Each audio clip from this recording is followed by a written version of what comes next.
My parents bought the house because it was cheap. Too cheap. The real estate agent said the last owner died of old age. Peacefully, in bed. That wasn't a lie. Not technically. But there were details no one talked about. Details soaked into the warped floorboards beneath the master bedroom carpet.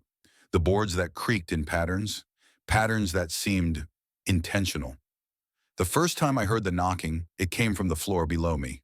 I was in my room, headphones off, trying to fall asleep. Just a soft thud-thud. Then silence. I thought maybe it was the old pipes, or my dad moving around. But when I got up and crept to the hallway, the whole house was still. Mom and Dad's door was cracked. I could see them both asleep. The clock said 2:14 a.m. The next night, the knocking came again. Closer. It started as a single knock under my bed. Then again, just slightly to the right, like someone crawling underneath the floor, tapping up as they went. The sound stopped when I stood up. I didn't sleep the rest of the night. At breakfast, I brought it up casually. My mom laughed it off, said this house was nearly 100 years old. Settling wood, she said. But something about the floor was wrong. The more I walked barefoot through the house, the more I noticed it. The faint warmth in certain places. Always in a pattern, like invisible handprints pressing up from below. On the fifth night, the pattern became clearer. 3 knocks, a pause, 2 knocks, a longer pause, then 1 loud bang. Morse code. I looked it up. Let me up. I didn't sleep after that. I couldn't. I stayed awake, listening. The knocks got more aggressive, more desperate. Then came the scratching.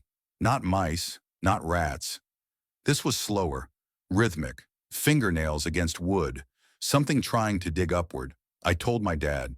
He rolled his eyes and made a show of grabbing a crowbar from the garage.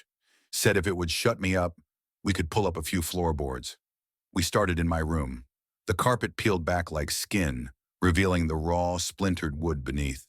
The boards were warped in strange directions, and as Dad wedged the crowbar into the edge, I saw something shift in the gap, a sliver of red. He pried one board free, and we both recoiled.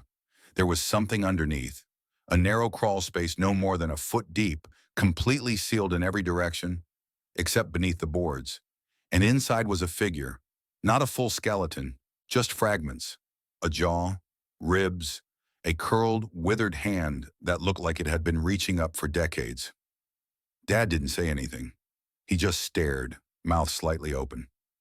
I leaned in, and my flashlight caught something carved into the underside of the board we removed. Etched into the wood, backwards, like a dying message, scratched from below. He lives in the floor. That night we slept in a hotel. The next morning the crawl space was empty. No bones, no carvings, just the exposed floorboards, and a single red smear where the hand had been. Dad wouldn't talk about it.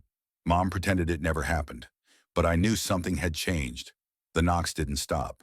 They followed us. Even in the hotel, I heard them under the mattress. A gentle tap, tap, tap, like fingernails brushing cheap plywood. 3 knocks. Pause, 2 knocks. Pause, 1 loud bang. Let me up. I think it's not a ghost. It's something older. Something trapped beneath the floor, feeding on the weight of footsteps, the creak of tension, the fear soaked into timber and carpet. Something that learns your patterns and mimics them until it becomes a part of the house, and then a part of you. We moved, burned the house down, didn't even wait for a buyer. But sometimes I still hear it. When I lie awake and the world is quiet, I feel a faint warmth under my bed. The floor remembers, and it's waiting.